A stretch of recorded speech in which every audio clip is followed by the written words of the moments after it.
안녕하십니까. CNGTV를 맡고 있는 조용식입니다. 오늘 2020년 10월 19일 CNGTV 방송은 언택트 시대의 디지털 전환을 위한 시뮬레이션에 대해서 얘기해 보겠습니다. 오늘 오늘 출연해 주신 분은 엔시스 코리아의 장천수 전문인과 그 LS 일렉트로닉 유성열 매니저 두 분 나와주셔서 감사드리고요. 오늘 CA 다음 달에 CA 컨퍼런스가 있는데 또 이게 또 그 사상 초유로 디지털 온라인 컨퍼런스를 하게 됐습니다. 그래서 우리 두 분들은 뭐 전에 제가 좀 만났던 분들인데 뭐 한 분은 밴드에서 나오셨고 또 한 분은 현업에서 나오셨는데 두 분이 서로 다른 길을 걸으셨어요.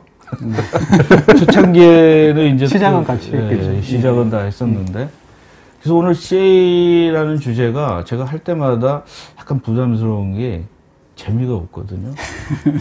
그래서 이제 CA 엔지니어들을 부르면은 그냥 자기 아는 것만 딱 얘기하고 가요 솔루션 얘기만 하다 가는데 두 분은 또 이 분야에 오랫동안 다양한 경험을 해주셨기 때문에 오늘 재미있는 얘기를 많이 해보겠습니다.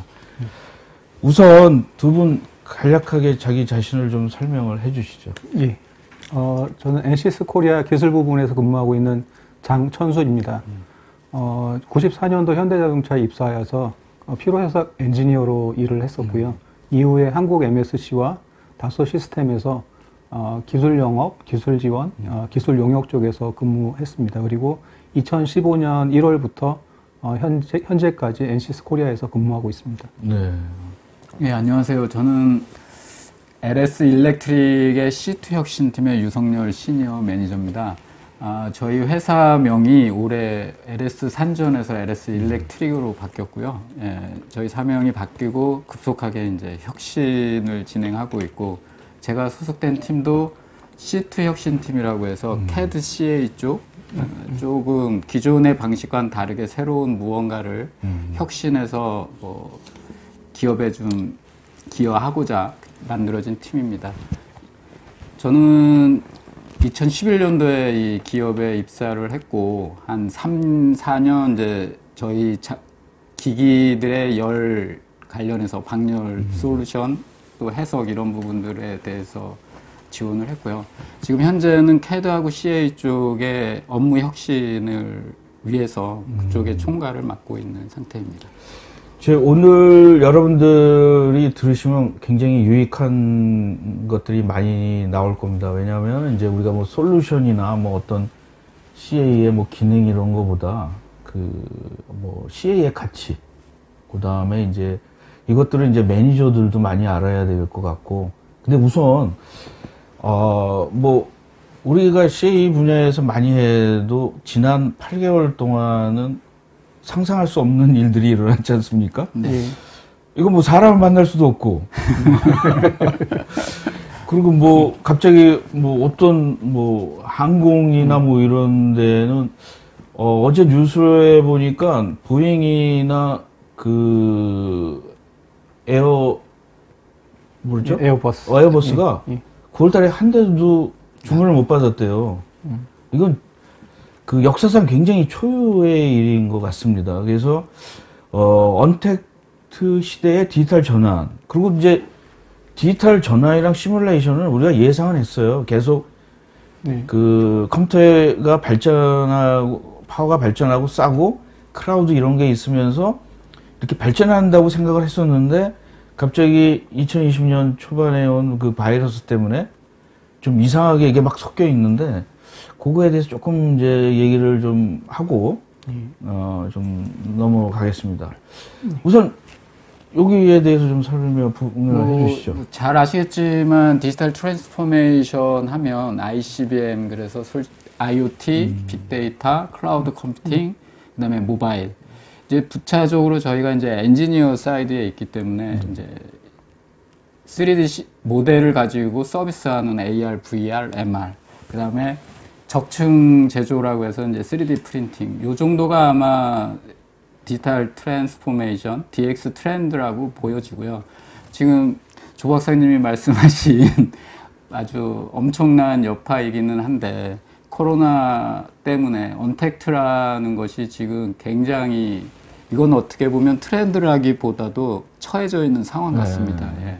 그래서 사실 이런 부분을 고민하면서 CA 쪽의 기술 방향성을 캐치해야 되지 않을까 이렇게 생각합니다. 예. 저는 이 CA 쪽은 뭐 잘 아시겠지만 많이 이제 기업 입장에서 제품을 만들기 전에 품질이나 기타 여러 가지 사항들을 사전에 검증하는 행위.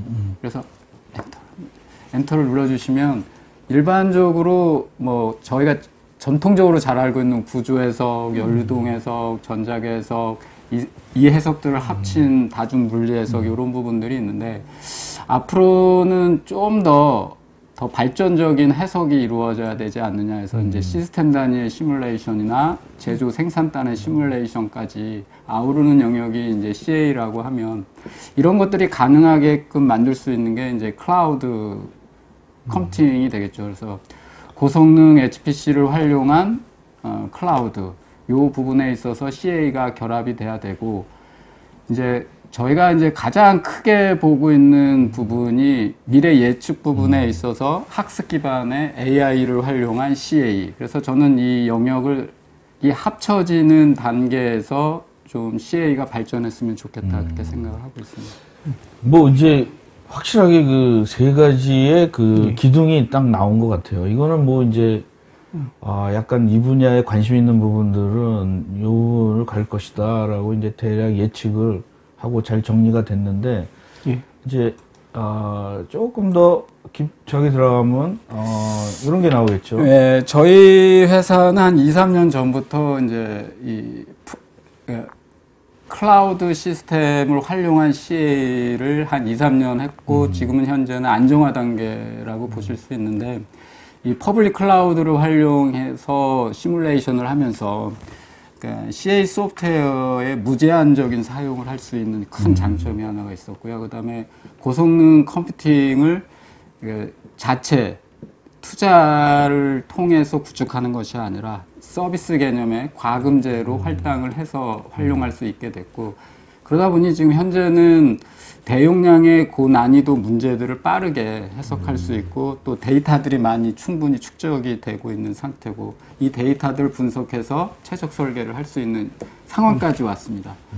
두 번째, 이제 저희가 바라보는 입장에서 가장 중요한 부분인데, AI가 사실 대두된 것이 꽤 오래 전의 일이긴 하지만, 실제 현업에서 활용할 수 있는 부분에 있어서는 굉장히 한계가 있었거든요. 근데 CA 영역도 이젠 AI와 같이 결합이 돼서, 이제 보통 이제 CAD 단에서는 이 제너레이티브 디자인이라고 하는데, 기존의 데이터를 충분히 분석을 해서 컴퓨터가 알아서 모델을 제공하는 형태의 CAD가 이미 좀 이제 시도 단계인데, 그것뿐만 아니라 검증되어 있는 모델, 데이터, 제품 데이터들을 제공할 수 있다면 그게 아마 이제 CA와 결합된 AI가 되지 않을까 생각하고 있습니다.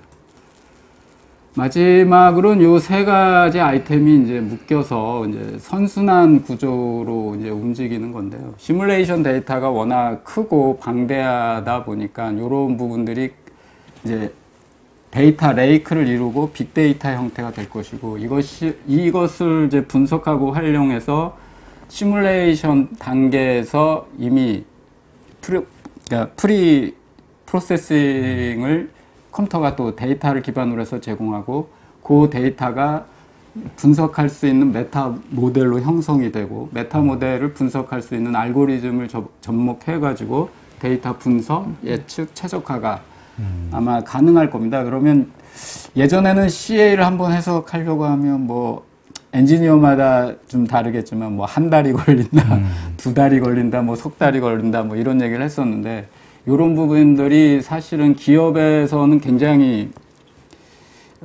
사실은 좀 아까운 시간들이거든요. 그러니까 빠르게 데이터를 분석해서 뭔가 설계안을 제공을 해야 되는데 이런 부분에 있어서 AI 기술과 고성능 컴퓨터 HPC의 결합을 통해 CA가 이루어진다면 이런 부분들이 좀 빠르게 진행이 되지 않을까 생각하고 있습니다. 네. 여전히 좀 재미없는 얘기인 것 같은데. 아니, 근데 이제, 저는 재밌는데요?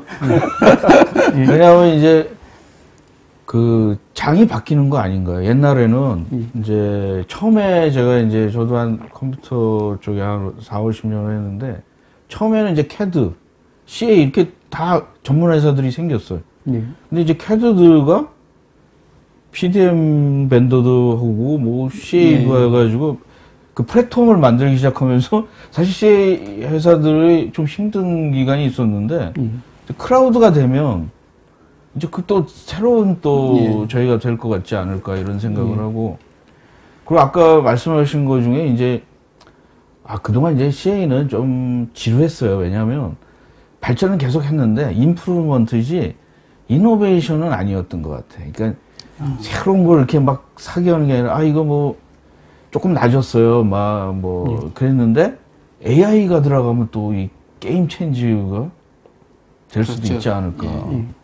그래서 이제 AI가 사실 쉽진 않은데, 방향은 괜찮은 것 같아요. 네. 그 클라우드도, 옛날에는 솔루션 뭐 이런 거 했는데, 이게 이제 뭐, 다양한 걸 쉽게, 좀 저렴하고, 또 인터페이스도 좀 비슷한 걸로다가 해서 오고, 옛날에는 뭐, 아바쿠스 하는 사람들이 뭐 다른 걸 내면 막 대학원서부터 너무 피곤한 삶을 사는 거잖아요, 이게. 처음부터 다시 시작하는 거죠. 그래서 뭐 근데 이제 굉장히 전체적으로 잘 들었습니다. 그러면 우리가 이제 그걸 가지고 다시 또 이제 저도 그냥 하나 더 말씀드리고 싶은 거는 이제 기존에 저희가 이제 현재 사용자들이나 아니면 뭐 저도 현업에서 일할 때 대부분 디자인 엔지니어링을 위한 CA를 많이 했던 것 같고요. 그렇죠. 예, 맞죠. 이제 지금 현재로 봤을 때는 생산 공정에 관한 거, 그 다음에 운영에 관한 것들을 얘기를 하기 시작을 하는 것 같아요. 그래서 아까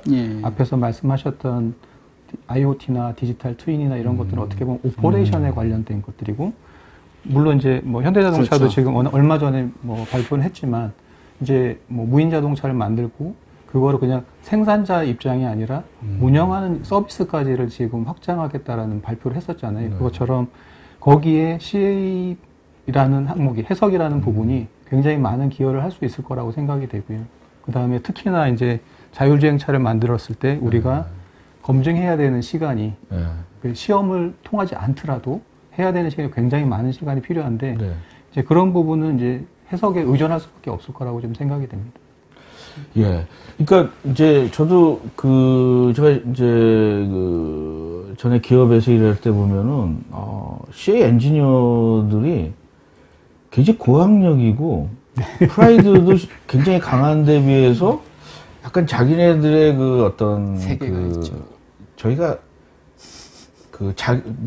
자존심이나 이런 거는 센데 회사에서 대우에 대해서는 약간 좀 낮은 거예요. 왜냐하면 이거 항상 아까 말씀하신 것처럼 이거 우리 설계했으니까 이거에 대해서 뭐 분석을 하고 언제까지 이걸 해갖고 와 이거잖아요. 그럼 나머지는 기다리는데 뭐 틀어놓고 간다든가 뭐 이런 것들이 많았는데 지금은 이제 그래서 저는 CA가 옛날부터 주장한 게 CA가 어떤 사업에 어떤 제품을 개발하는데 결정적인 경영진에게 좀 어떤 공격적인 자료를 해줘야 된다고 생각을 하거든요. 그래서 전에 이제 뭐 어떤 매니저들은 CA는 내가 뭘 결정할 때 뭐 도움을 안 준다.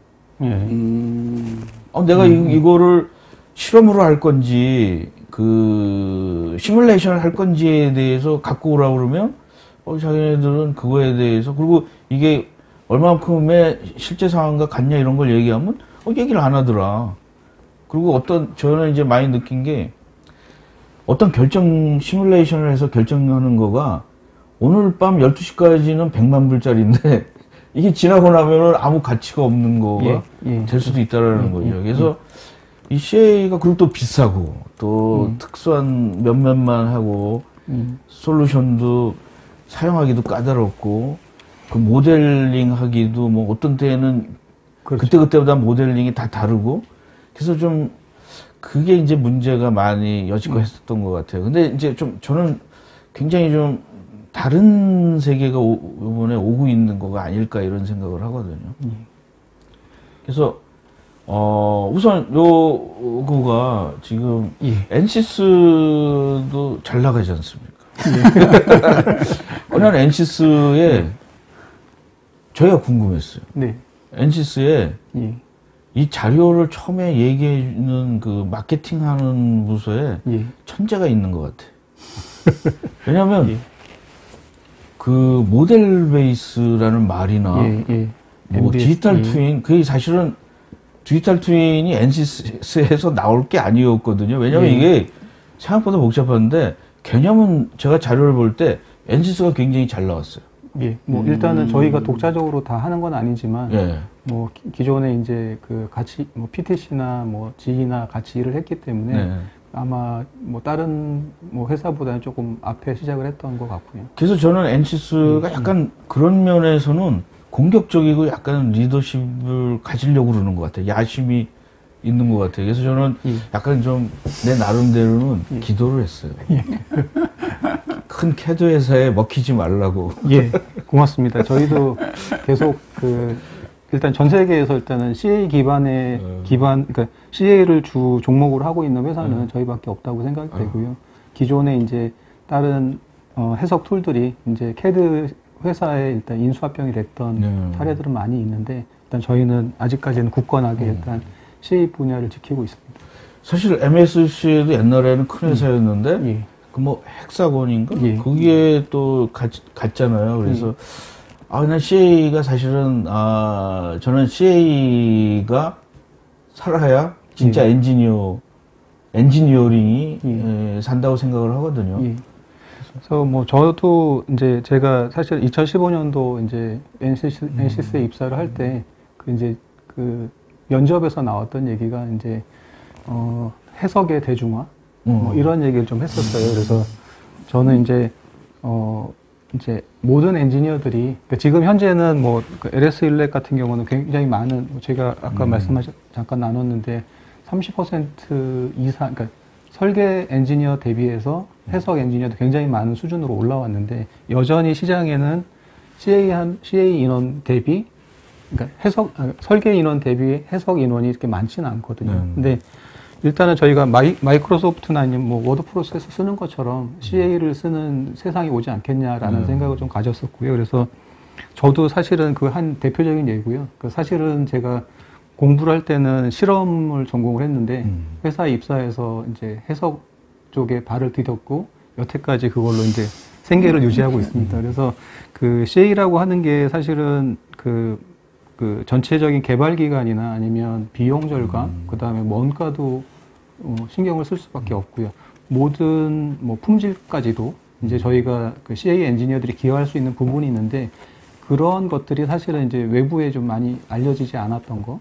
그리고 이제 그 CA를 하시는 분들은 항상 100점짜리 결과를 줄 거라고 하는 그 선입견이 있다 보니까 다른 이제 유관부서에서는 해석을 맡기면 이거 시험치하고 똑같이 나와야 돼. 그게 물론 이제 시험도 스캐터가 있는데 왜 해석은 스캐터를 인정을 안 하는지 모르겠습니다. 근데 그런 부분들이 조금 아쉽다라는 게 있고요. 그 다음에 실제로 뭐 그 시제품을 만드는데 굉장히 많은 시간도 필요하고 비용도 들어가는데 그거를 저희가 가상의 모델을 가지고 평가를 할 수 있는 것 자체가 사실은 CA 하는 것 자체가 저는 디지털 이노베이션이라고 생각을 하고요.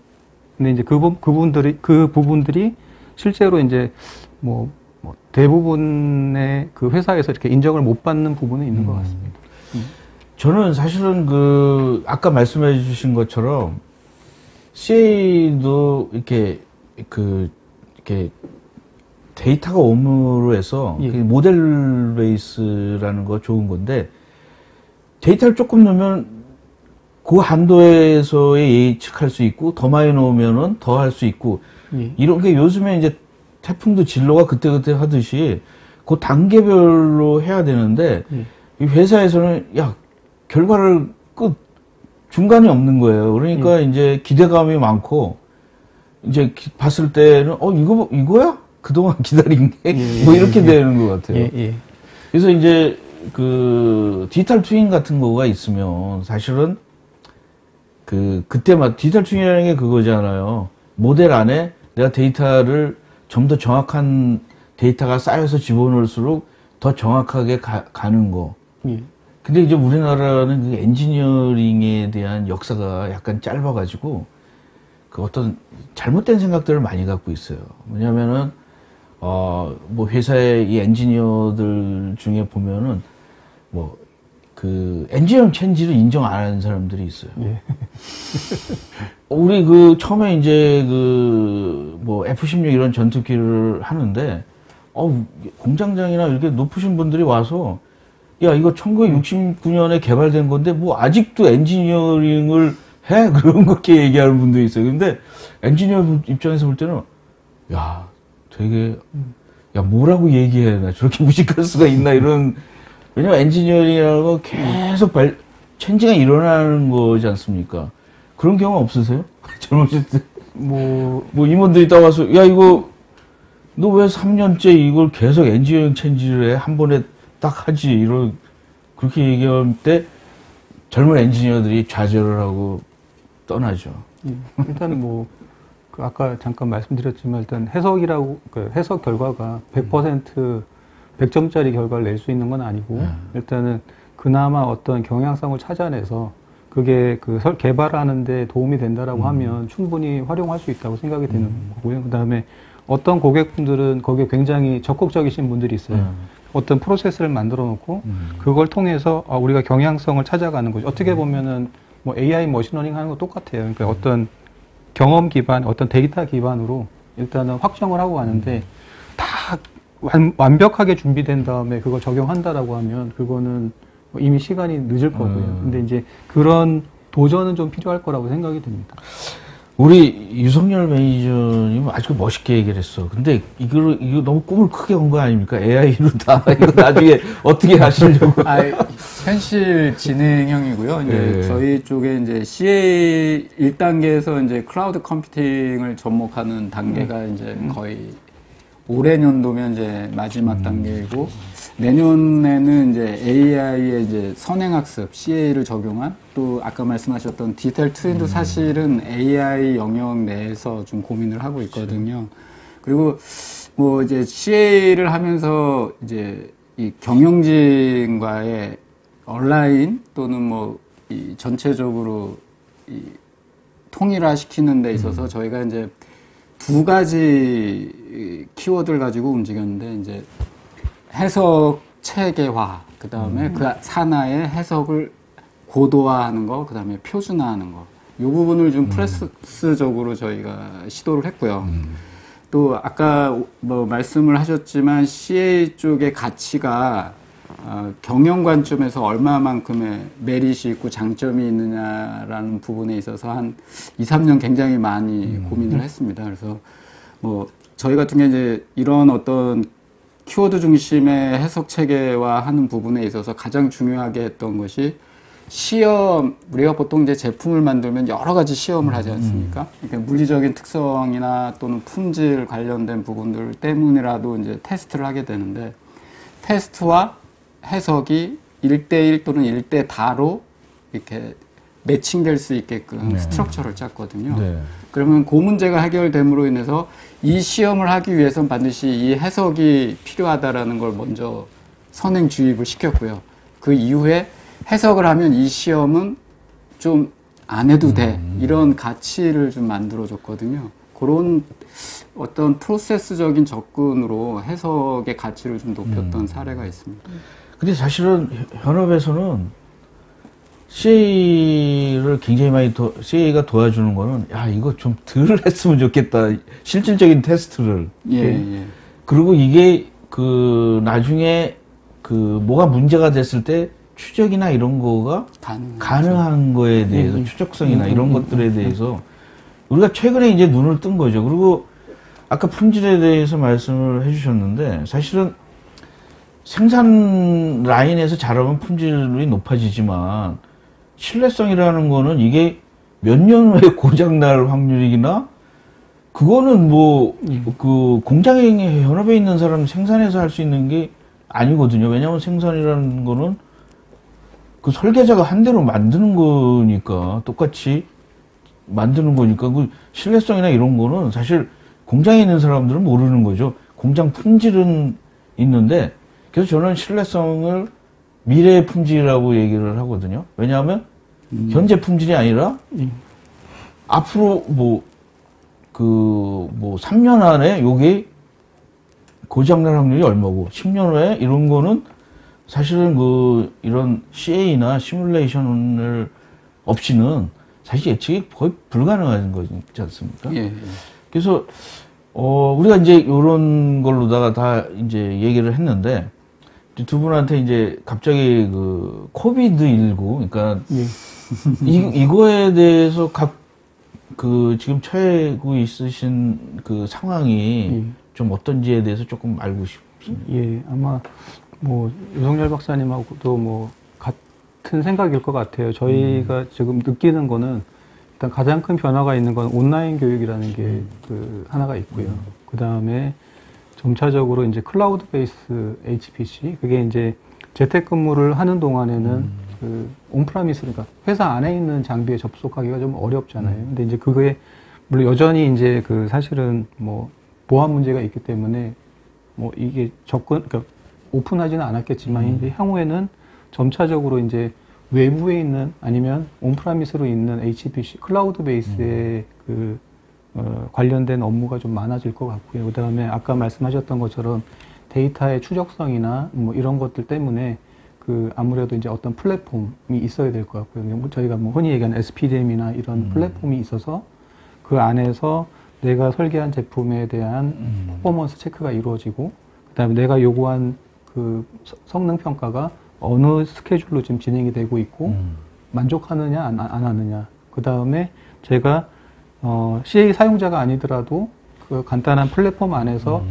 그 제품에 대한 성능을 바로 그냥 그림 형태로 아니면 뭐 뷰잉을 할 수 있는 형태로도 체크를 할 수 있기 때문에 이제 그런 형태의 일이 이루어지지 않는다라면 저희가 이제 그 사무실이 아닌 밖에서 일을 할 때 사실은 이제 뭐 대응할 방법이 없잖아요. 근데 이제 뭐 미팅도 원활하지 않고 그다음에 보통 이제 아까 얘기하셨던 뭐 EC를 그러니까 뭐 엔지니어링 체인지를 하려고 그러면 사실은 설계자와 생산과 시험과 CA가 막 박치게 싸우잖아요. 코스트도 예. 근데 이제 그런 것들이 유기적으로 예, 움직여야 되는데 그런 것들이 오프라인이 아니라 이제 온라인 환경으로 이제 옮겨가야 된다는 것들이고 그래서 최근에 보면 머티리얼 인포메틱이라고도 이제 그 재료에 대한 표준화, 재료 물성에 대한 표준화도 많이 있고요. 근데 예전에 저희 뭐 해석쟁이들 하는 것들 보면은 이제 결과가 있으면 튜닝도 하고 머티리얼 뭐 개수값 튜닝도 하고 해서 이제 진행을 했었는데 그런 것들이 누군가 하나가 이제 잘못 활용을 하게 되면은 이제 뭐 전체 결과가 틀려질 수 있기 때문에 어떤 표준화된 아니면 웹 베이스에서 그 물성을 관리할 수 있고 그걸 사용할 수 있게끔 뭐 그렇게 하는 추세인 것 같고요. 그다음에 그냥 저희가 해석용 그 데이터만 있는 게 아니고 뭐 저도 뭐 최근에 이제 머티리얼 인포메틱을 보니까 로지스틱도 관계 있고요. 네. 그다음에 유해 물질 제한, 그러니까 제품을 친환경 CA 하는 분들 입장에서는 항상 CAD도 아이디어해요. 그다음에 CAD 하시는 분들도 이게 아이디어란 거고, 그다음에 생산에 가면 약간 또 다를 수가 있잖아요. 거기서 뭐 어떻게 보면은 생산 라인에서 약간 뭐 튜닝을 하는 이런 작업도 있는데 다 아이디어라는 걸 가지고 하지만 실제로는 스캐터가 여전히 있다는 거고요. 그러니까 각각 부문에서 정확한 값을 서로가 공유하는 것들이 필요하다라고 생각이 됩니다. 저는 이제 우리가 보통 CA를 해석이라고 이렇게 그렇죠. 말잖아요. 근데 예. 저는 이 말이 좀 예. 애매한 것 같아요. 예. 이 한자에서 해석이. 그렇죠. 이게 뭐, 그 어날리시스인지. 예. 근데 그래서 제가 좀 처음에 이제 락히드 자료를 딱 봤는데 이제 어날리시스가 엔지니어링 어날리시스가 12개고 예. 맨 마지막 하나가 이제 에코노믹 어날리시스로 나오더라고요. 그래서 그 경제성의 이제 분석인데 나머지는 뭐 그 12개가 전통적인. 굉장히 많은데 외부에서 볼 때는 아 이거 다 해석 엔지니어 아니야 이렇게 얘기를 하는데 그 뭐 CAD는 이렇게 하나지 않습니까? 그래도 뭐 솔루션이 여러 개라도 CAD의 방향을 하는데 해석은 너무 다양한 것 같아요. 네. 그래서 거기에서 그 이거 해석을 열 해석을 하던 사람이 구조 해석에도 이게 교환이 안 되잖아요. 이게 그런 거에 대해서 좀 어떻습니까? 그 어떤 현업에서나 뭐 근데 그건 아마 이게 기초부터 말씀을 드려야 될 것 같은데 엔지니어링 그러니까 우리가 이제 흔히 한국말로 공학이라고 하는데 공과대학에 토목공학과도 있고 전기공학과도 있고 뭐 기계공학과도 있고 건축공학과 있고 해서 다분야 공학인데 이제 한 사이드로 엔지니어링이라는 말로 다 표현할 수 있는 것처럼 아마 그것도 CA도 거의 비슷하다고 보여지거든요. 단지 엔지니어링을 하는 것을 컴퓨터를 이용하는 건데 보면 뭐 아까도 잠깐 여담으로 말씀하셨지만 엔지니어링 하면 다 아는 것처럼 뭐 열 해석했던 사람이 전기 해석해야 되고 구조 해석할 줄 알아야 되고 뭐 이렇게 통상적으로 인식을 하는데 사실 제가 공부할 때만 하더라도 그 기계공학을 공부한 사람은 거의 의대생하고 동일할 정도로 시간 소요가 들어간다라는 농담을 했었던 적이 있는데 공학 분야 전반을 컴퓨터를 이용해서 이 뭔가 예측을 하고 분석을 하는 것이 결코 쉬운 일은 아니라고 생각합니다. 근데 이게 있잖아요. 이 CA가 제가 이렇게 하다 보니까 요새 유행하는 책 중에 하나가 폴리매스라는 책이 하나 있는데 그러니까 너무 스페셜라이제이션 하다 보니까 회사에서 이렇게 보면은 어떤 솔루션에 특화된 사람만 하나가 있는데 이 사람이 다른 데를 쓸 수가 없는 거예요, 이게. 뭐 그 예를 들어서 플루언트 중에서나 뭐 그 열유체. 근데 이게 이제, CA 회사에서는 뭐, 멀티 피직스 해가지고 이걸 통합하려고 굉장히 노력을 했는데, 회사도 그런 좀 하려고 했는데, 그게 쉽지가 않았어요. 실패했어요, 사실은. 근데 이게 이제, 컴퓨터가 크라우드가 되고, 좀 더 싸지고 이러면, 좀 그게 더 이렇게 다양화되지 않을까. 그리고 이제 뭐, 기계과 나온다고 해서 요즘에 뭐 어떤 전자나 이런 거나 전자파 이런 거를 모른다 그러면 문제가 많이 생길 수 있으니까. 그러니까 저희 같은 경우에 이제 클라우드를 도입하면서 가장 중요하게 생각했던 부분이 이제 사용자 편의성. 그러면서 이제 다방면으로 이게 멀티 해석을 할 수 있는 부분을 좀 고민을 했거든요. 이제 그러면서 좀 이지하게 접근할 수 있고 동일한 환경에서 그래도 물론 이제 각 특이한 상황의 시뮬레이션은 전문성을 좀 발현해야 되지만 실질적으로 공통적으로 많이 이루어지는 해석들은 분야에 상관없이 해석을 쉽게 적용할 수 있는 형태 이런 걸 여전히 좀 고민은 하고 있죠. 근데 이제 그 전에 못한 이유가 너무 그걸 해야 되는 밑에 작업들이 엔지니어들이 약간 좀 맨 땅에서 그걸 해야 되기 때문에 그게 안 나갔는데 이제 뭐 AI라든가 뭐 이런 다시 여기 나오는 널리지 매니지먼트 이런 것들이 좀 활성화가 된다면 대중화가 되고 그런다 그러면 결국은 회사에서 원하는 거는 뭐 그 13가지 전문가를 다 데리고 뭘 하려고 그러는 것들이 아니잖아요. 그리고 또 중소기업에서도 CA가 필요한데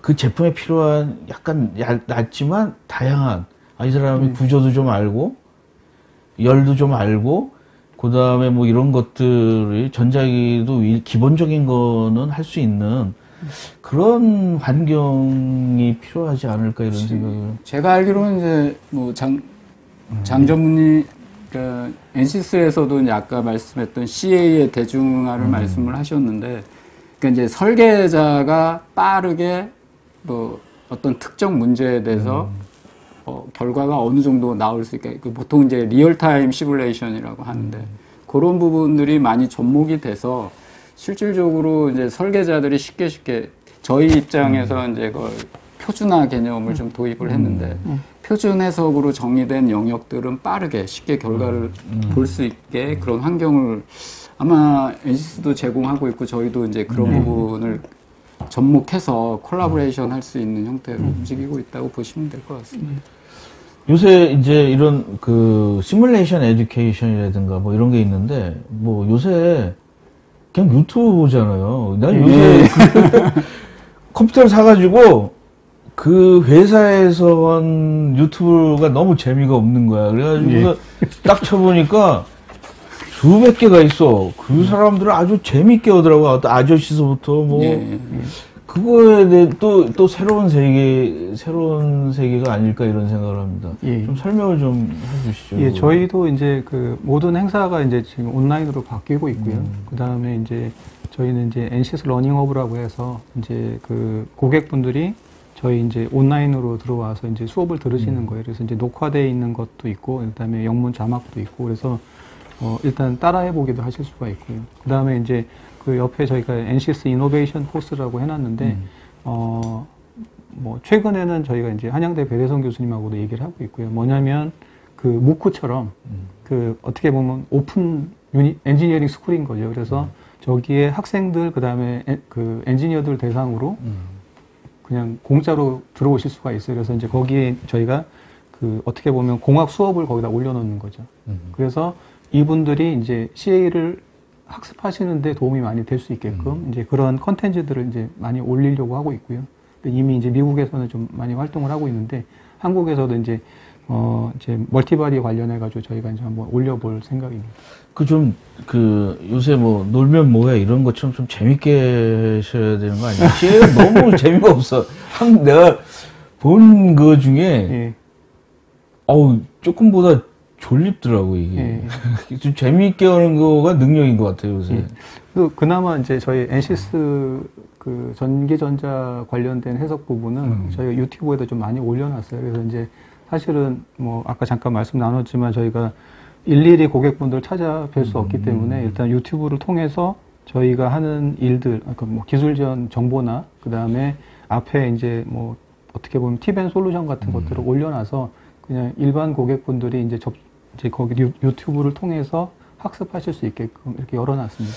그래서 이제 이거는 이제 저기랑은 좀 다른데 그 코로나 바이러스랑은 다른데 유튜브가 또 우리에게 또 엄청난 영향을 줬습니다.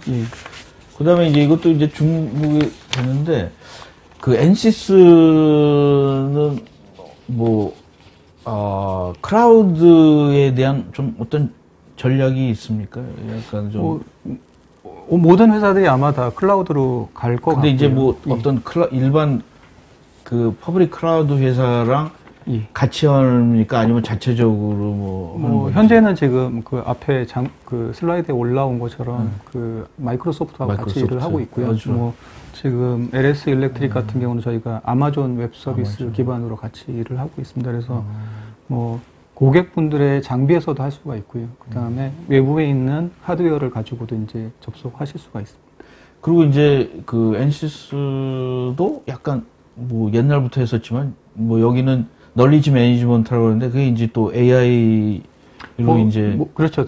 결국 궁극적으로는 AI 머신러닝이 이제 결국에 저희가 플랫폼에 이렇게 장착이 될 수밖에 없을 것 같고요. 근데 문제는 저희가 이제 뭐 어떤 분석할 자료가 있어야 되는데 그 분석할 자료가 사실은 많이 축적되어 있지는 않은 것 같아요. 그러니까 엔지니어들 개별마다 그냥 내가 했던 거는 내 정보인 거고 어떤 퍼블릭하게 아니면 그 회사 내에서도 이렇게 공유가 돼 있는 게 아니기 때문에 AI를 머신러닝을 하고 싶어도 사실은 그런 데이터가 좀 많이 축적되지 않다라는 좀 느낌을 가지고 있고요. 요즘 이제 가장 이제 좀 빠르게 접근하는 방법 중에 하나가 이제 CA의 결과물이 포스트 프로세싱을 통한 이미지지 않습니까? 그래서 물론 이제 이 영상 이미지로 딥러닝이나 뭐 머신러닝 그다음에 뭐 AI에 근접한 결과들을 내고 있는데 그거를 일단 모태 삼아서 그러니까 CA 쪽의 결과의 이미지 프로세싱을 해서 빠르게 또 예측을 할 수 있는 뭐 온도장을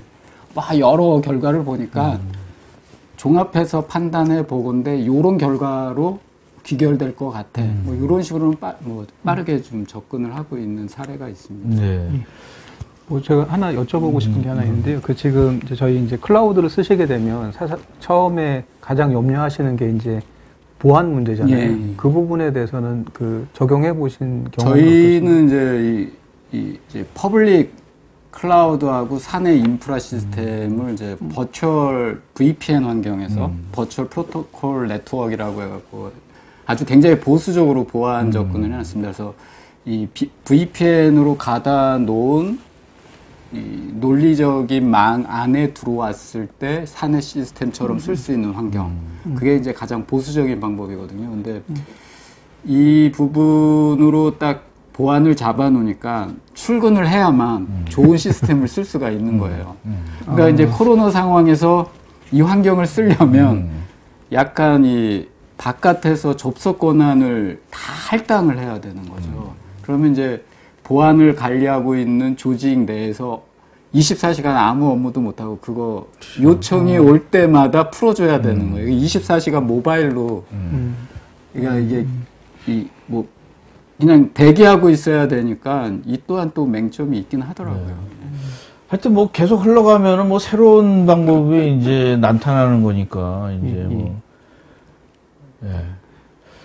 그래서 또 그래서 한 두 번만 더 눌러주시겠습니다. 한 번 더. 네. 예.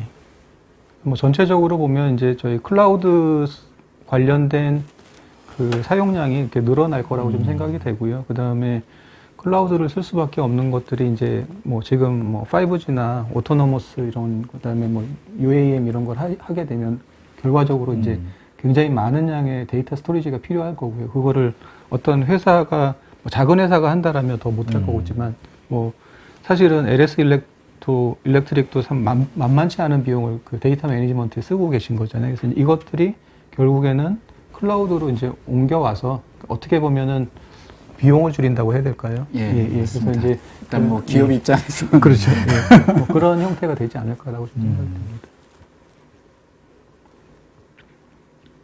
예, 그래서 뭐 계속 눌러주시면은 결국에는 이제 그 클라우드 서비스를 하게 되면 결국에는 이제 그 기존에는 이제 뭐 그냥 서버용으로 솔빙 할 때만 좀 많이 쓰셨는데 향후에는 이제 저희가 비주얼라이즈 그 결과 자체를 클라우드 환경에서 이제 저희가 뭐 VMI나 이런 형태로 뭐 접속을 해서 일단은 그 결과 자체까지 거기서 보고 레포팅까지 이제 된다라면 굳이 이제 외부에 있는 망에서 또 사내로 끌고 와서 내가 레포트를 만들고 하는 이런 일들은 이제 조금 줄어들 것 같고요. 그래서 한 번 더 눌러주시겠습니까?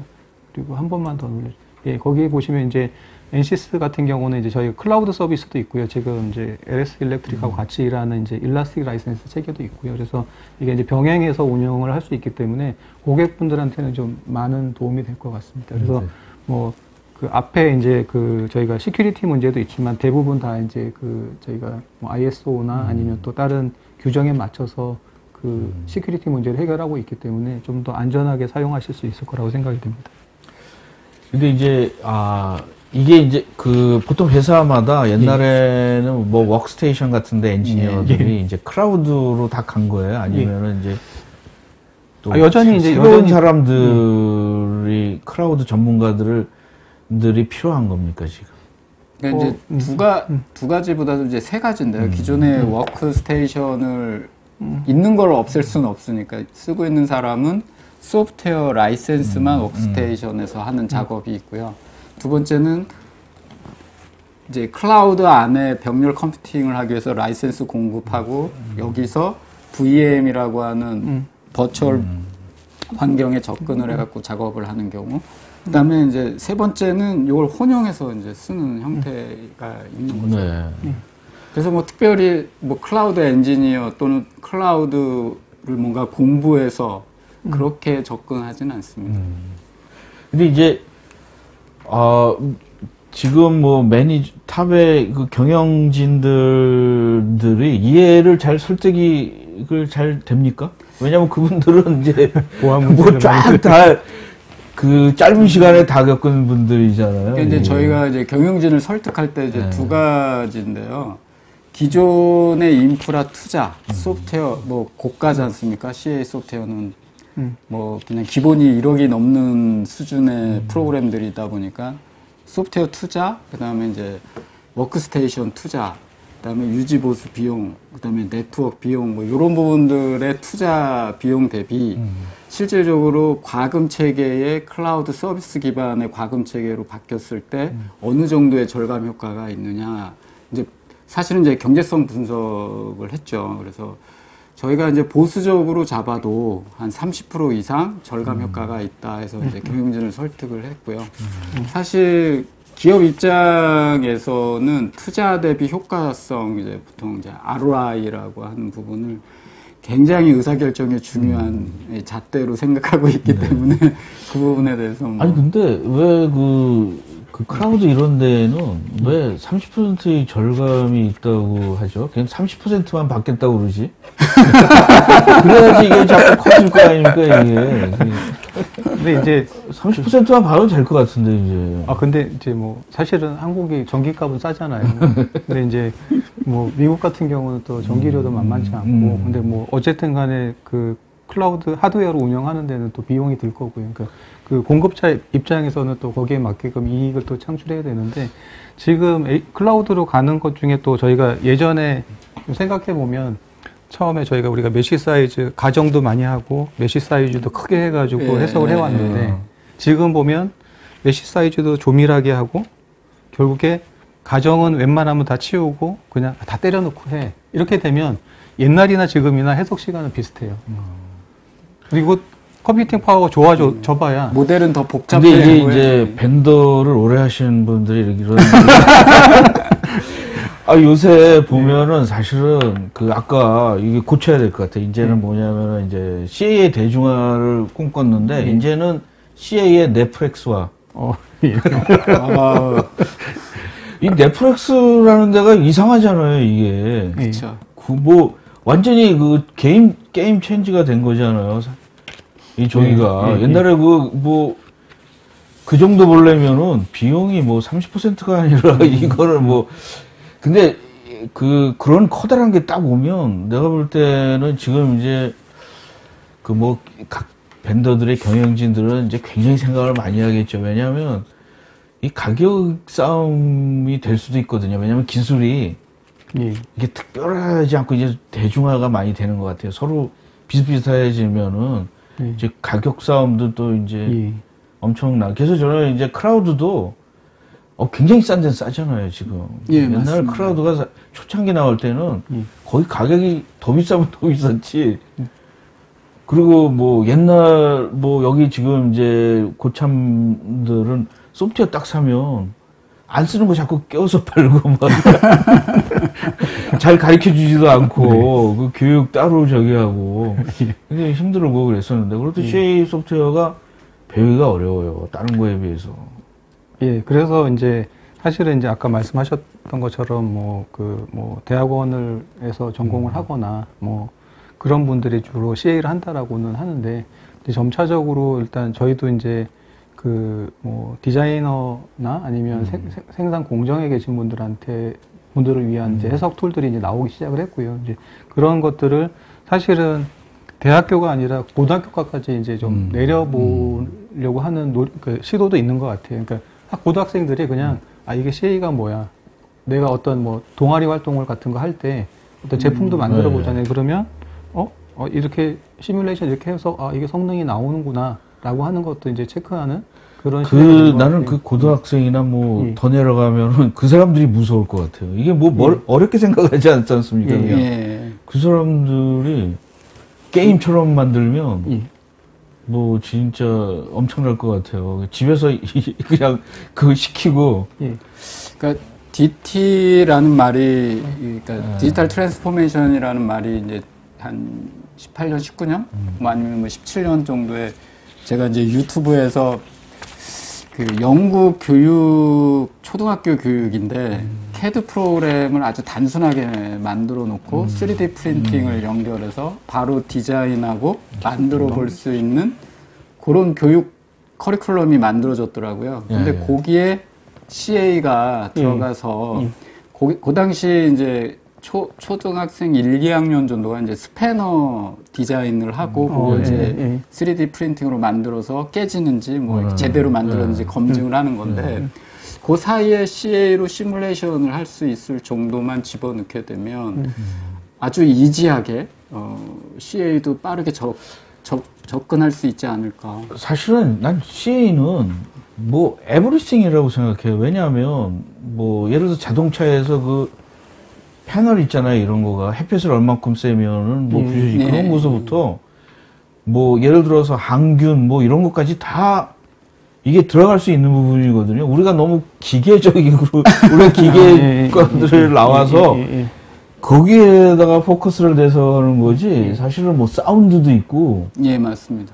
뭐 그거 내가 볼 땐 이게 크라우드로 해서 어느 정도 이렇게 딱 열리면 문이 딱 열리면 뭐 엄청난 뭐 대중화가 아니라 이거는 진짜 넷플릭스처럼 별별 생각하는 사람들이 다 나올 수 있다고 생각하거든요. 반면에 걱정이 되는 거 저희도 좀 비슷한 경향인데 빠르게 많은 결과를 시뮬레이션을 할 수 있는 환경이 만들어지다 보니까 정작 엔지니어는 이 역량 부분에 있어서 굉장히 이제 루틴한 작업으로 메모리 돼버리는 상황으로 가고 분석적인 사고나 그다음에 좀 창의적인 생각이나 이런 부분들로 사실은 본인의 일을 좀 줄여줘서 이런 부분을 더 많이 시간을 할애해라라고 해놨는데 이 업무가 더 가중되고 더 많아져서 그래서 이 세상에서 제일 큰 거짓말이 컴퓨터가 우리의 일을 줄여줄 것이다라는 말이 최고의 그치. 농담이라고 그러지 않습니까? 이게 생길수록 일이 많아지는 거예요.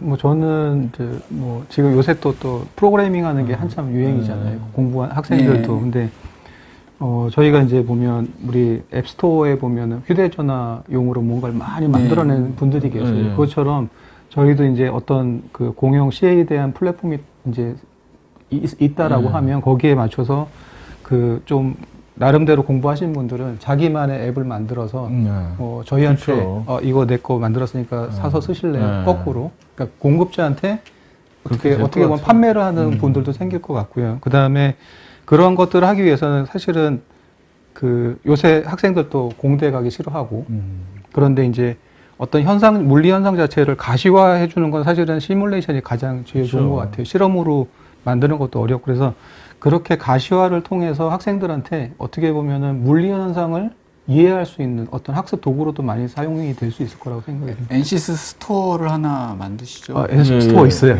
그래서 이제 제가 알기로는 유수의 CAD 업체들도 그렇죠. 이제 스토어를 만들어 놓고 근데 그거의 가장 기본적인 시스템이 이제 플랫폼인 것 같아요. 그러니까 플랫폼을 잘 꾸며 놓으면 어쨌든 간에 뭐 사용자가 됐던 뭐 누군가가 됐던 그 안에 들어와서 여기서 뭔가 생산적으로 내가 뭔가 그렇죠. 비즈니스를 할 수 있는 부분을 고민하니까 그리고 이제 뭐 지금 아직 진짜 문이 안 열린 게 이제 3D 스캐너가 비싸잖아요, 아직은.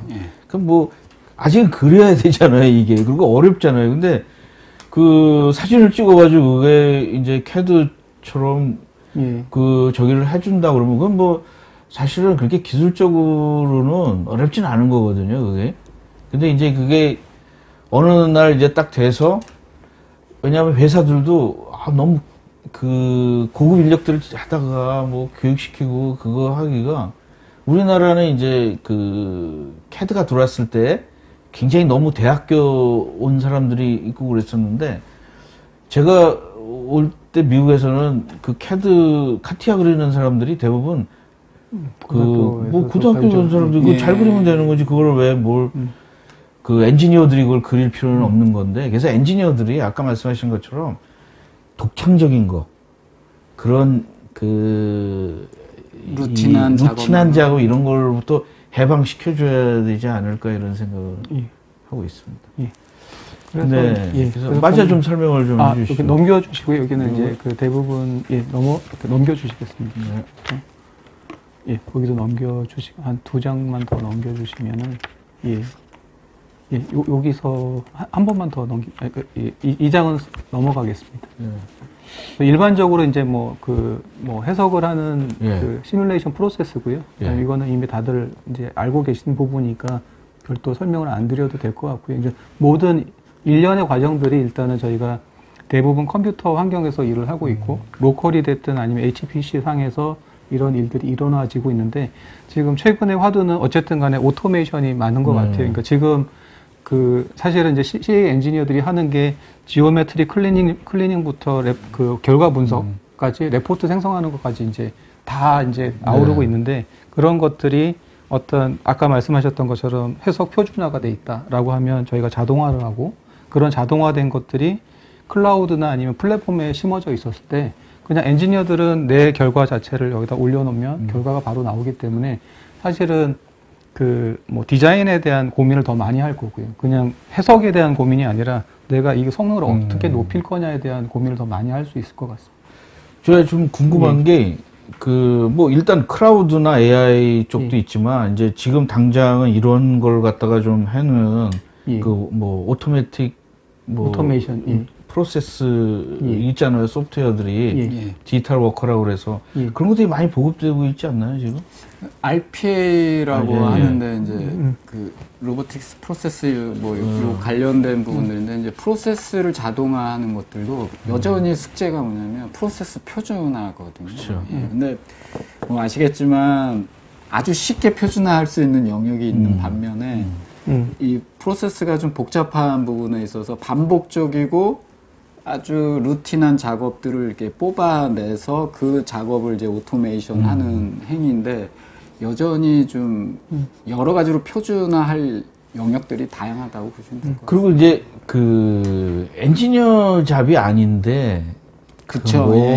연락하고 뭐하고 이런 것도 굉장히 많잖아요. 그런 잡들을 줄여주는 것도 중요하지 않을까요? 그 플랫폼 상태에서는 마찬가지로 이제 제가 확인하고자 하는 제품의 성능을 이제 의뢰를 하고, 그다음에 의뢰 상태가 어떻게 되어 있는지 체크도 하고, 그다음에 나중에는 결과도 확인할 수 있고, 그다음에 내가 만약에 엔지니어링 체인지가 있다라고 하면 그것들이 어떤 히스토리를 가지고 성능을 만족했는지도 이제 확인할 수가 있거든요. 그러다 보면 사실은 이런 거 자체가 머신러닝인 거죠. 그냥 매뉴얼적으로 머신러닝을 하는 거죠. 그쵸. 내가 어떤 설계 변수를 건드렸을 때 이게 성능이 만족하더라라고 하는 것들을 또 학습할 수 있는 거죠.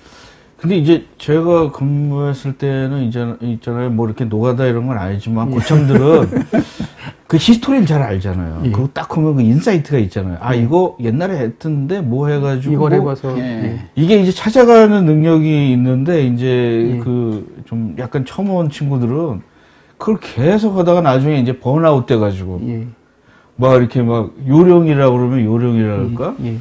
그런 것들을 이제 AI가 왔으면 좋겠는데, 그게 당장 올 것 같지는 않고, 우리가 그런 과정들을 이제 겪고 가는데, 좀 빨리 왔으면 좋겠다가 이제 희망사인 거죠.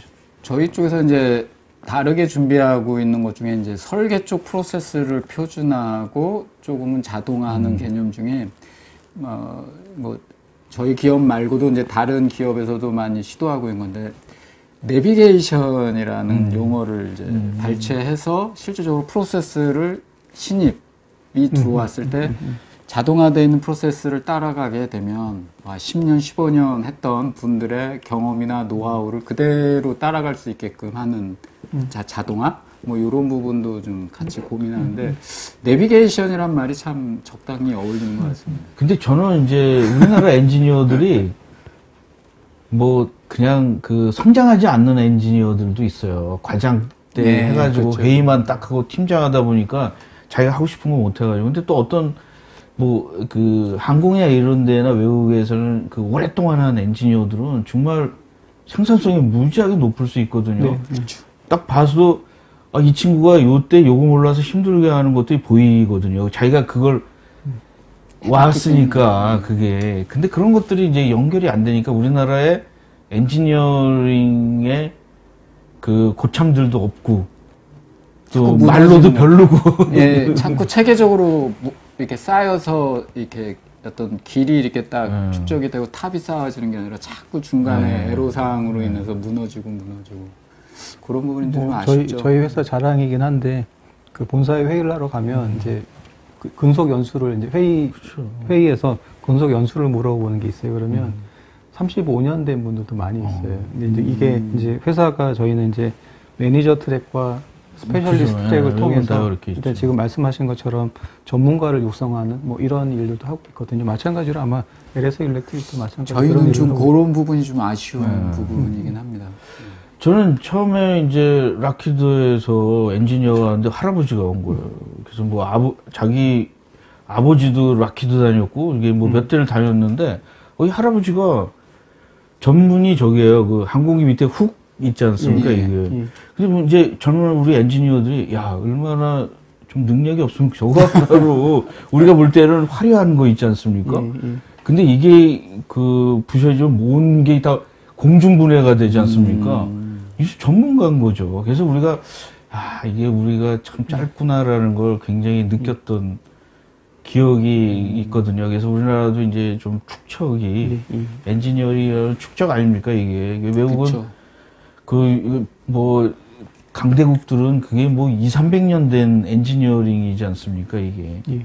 그래서 우리나라는 사실은 그게 너무 축적이 되지 않을까 그런 생각들을 하면서 좀 설명을 마저 해주시죠. 여기에 있는 거는 결과적으로 이제 그 저희가 어떤 그 플랫폼을 활용을 하게 된다라고 하면 어쨌든 간에 그 데이터를 매니지먼트 할 수 있는, 그러니까 데이터 스토리지도 매니지먼트를 할 수 있고요. 그 다음에 데이터에 대한 프로파일을 가지고 저희가 그 재사용할 수도 있고, 그 다음에 그 플랫폼 환경 안에서는 제가 CA 전문가가 아니고 CA 전문 툴을 오픈하지 않고도 그냥 그 시스템 안에서 결과를 확인할 수 있기 때문에 그 어떻게 보면 CA에 대한 그 거부감은 많이 줄어들 것 같아요. 그러니까 그 아무나 들어가서 내 제품의 성능은 뭐야라는 거를 확인할 수 있는 뭐 그런 효과도 가져올 수 있고요. 그래서 이제 저는 이제 우리도 이제는 우리나라 그 CA에 대해서 좀 철학이나 뭐 어떤 그게 쌓여야 되지 않을까 이런 생각을 하고 지금 이제 오늘 요거는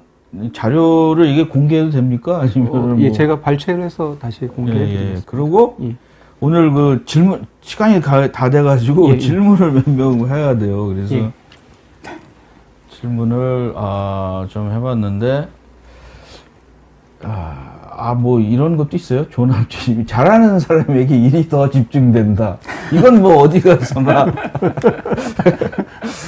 예. 그래서 좋은 거 아닌가요?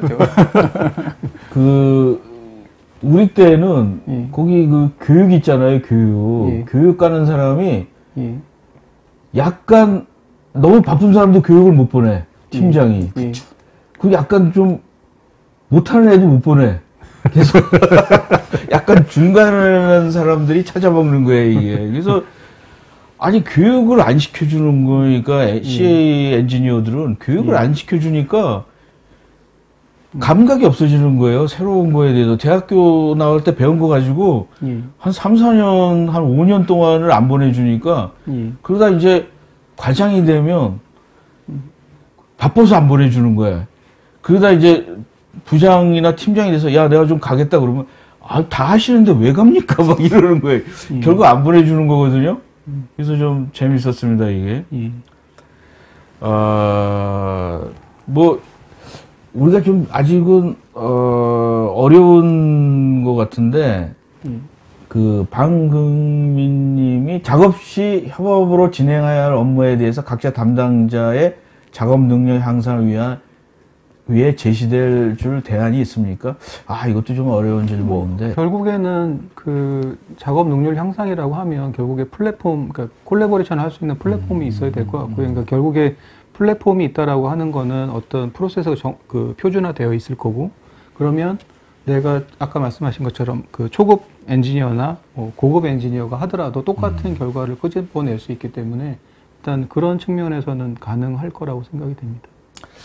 또 지정호 님이 디지털 전환에 따른 전략적으로 기업과 산업적 특성에 맞게 계획을 세우는 것과 투자 비용 대비 기업의 비용 절감 등 개선할 수 있는 방향을 시뮬레이션을 통해서 어떻게 접근하는 것이 좋은지요. 와, 이거는 사실은 이분이 차한권 쓰셔야 될 정도. 너무 높아가지고 우리 이렇게만 질문 좀 하죠. 디지털 전환에서 예. CA 매니저나 CA 엔지니어들이 무엇이 가장 좀 해야 될 것인지에 대해서 뭐 한 말씀 해주시죠. 혹시 소프트웨어를 뭐 사라든가, 예. 클라우드로 가라든가, 뭐 예. 아니면은 뭐 다양하게 좀 준비를 해라든가 뭐 이런 것들. 일단 뭐 저희 뭐 같은 생각이실 것 같은데 어쨌든 간에 저희가 소프트웨어를 사고 하드웨어를 사는 것들은 결국에 가상의 가상의 제품을 가지고 가상의 환경에서 평가를 하는 것일 텐데, 그러면 이제 실제로 이제 그런 디지털 환경이 아니라 실제로 만약에 이제 뭐 피지컬 프로토타입을 만든다거나 시험을 한다거나 했을 때 과연 그게 그러니까 시제품을 만드는 기간은 얼마고 시제품을 만드는 비용은 또 얼마일 거고, 그 다음에 이 설계를 개발하는 데 있어서 이게 몇 번의 이터레이션이 있을지를 생각을 해 본다라면 충분히 이제 전체적인 비용이 나올 거고요. 그 다음에 이 비용 대비 저희가 버추얼로 했을 때 시간, 그 다음에 뭐 비용을 시간을 어떻게 비용으로 환산하기 좀 어렵겠지만 그 투자비 대비해서 내가 아낄 수 있는 그 비용은 뽑아낼 수 있을 것 같아요. 그래서 뭐 막말로 이제 아예 실험을 못 하는 경우도 있잖아요. 그 항공기 같은 경우도 뭐 마찬가지일 거고요. 어마어마한 시제품 비용이 필요한데 그거를 진짜 상사 시험을 하지 않는 이상은 그걸 평가할 수 없는 상황일 텐데. 우리는 이제 조류 충돌 같은 거 있지 않습니까? 근데 그거를 했는데 갑자기 고객이 그 캐노피에다가 했는데 인넷에다 안 했다. 그러면 이제 그걸 잡을 수가 없는 거예요. 왜냐하면 그 테스트하는 데가 한 3년 정도 밀려 있는데 그때 이제 이게 CA가 또 하는 거죠. 그래서 저는 이제 시나리오 스토리텔링도 중요하다고 맞습니다. 그러니까 저희도 이제 이 CA 쪽 관련해서 이제 디지털 트윈 모델을 만드는 데 있어서 모델을 만들고 결과를 내고 그다음에 실제 상황 시제품과 연결하는 문제는 뭐 센서나 여러 가지 방법에 의해서 쉽게 할 수 있는데 어떤 문제를 어떻게 풀고 어떻게 이 실제 상황과 접근할 거냐는 시나리오가 사실 CAO 엔지니어한테 이제는 요구되는 상황이에요. 그렇죠. 그래서 시나리오 작업을 익숙하지가 않더라고요, 실무자들이. 그래서 사실 그 부분이 굉장히 중요한 부분이라고 저도 생각합니다. 이거 하다 보니까 CA가 재미없을 것 같은데 우리가 좋아해서 그런지 굉장히 우리는 재미있는 것 같은데 이게 어떻게 보셨는지 모르겠어요. 그래서 이거 다음에 한번 더 나오셔가지고 CA의 진짜 깊이 있는 것들을 한번 CA의 스토리텔링, 뭐 시나리오 만들기, 뭐 이런 것도 어떻게 보면은 툴이지 않습니까? 저기는 솔루션은 툴이잖아요. 그거 가지고 모든 게 되는 건 아니잖아요, 이제는. 예, 맞습니다.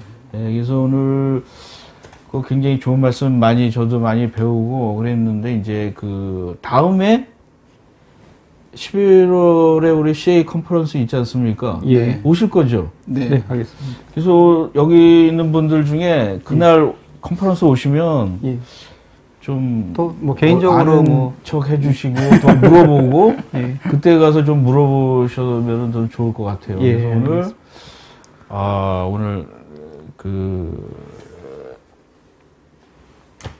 방송은 여기까지 마치겠습니다. 두 분 정말 나와주셔서 우리 이 분야의 고수들이라 아주 재미난 얘기 그리고 깊이 있는 얘기 있습니다. 한번 여기 재방송을 하는데 다시 한번 보시면은 아주 좋은 내용들이 있어요. 여기 들어오신 분들 중에 뭐 초급 엔지니어들도 있고 잘 모르시는 분도 있는데 오늘 저는 굉장히 많은 걸 배우고 가고 있습니다. 그래서 오늘 방송 여기까지입니다. 오늘 나와주셔서 다시 감사드리고 감사합니다. 네, 감사드립니다. IT 전문 방송 토크IT에서 테크 분야별로 짧고 진한 시리즈 영상들을 편하게 골라서 보실 수 있습니다. 구글이나 네이버에서 한글로 토크IT 치시거나 토크IT.tv 사이트로 오시면 됩니다.